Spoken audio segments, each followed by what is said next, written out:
আসসালামু আলাইকুম। আমার নাম দেবেন শর্মা মিথুন। আমি বর্তমানে আছি মধ্য এশিয়ার দেশ কিরগিজস্তান। অনেকদিন পর আমি আরেকটা ভিডিও নিয়ে এসেছি।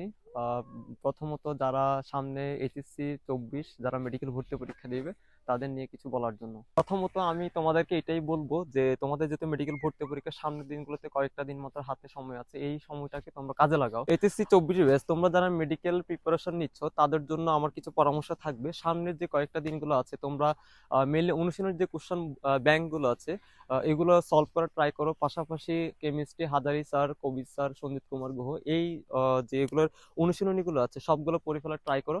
এবং ফিজিক্সের মধ্যে তপন স্যার এবং হচ্ছে আমির ইসাক স্যারের বই, এগুলো অনুশীলনী সবগুলো কোশ্চেন সলভ করার ট্রাই করো। বায়োলজির জন্য হচ্ছে তোমরা যে মেইন রাইটারের বইগুলো পড়তেছো এগুলো পড়ো, বিশেষ করে রেটিনাতে হোক বা উন্মেষে হোক দাগালো লাইনগুলো ভালো করে পড়ার ট্রাই করো।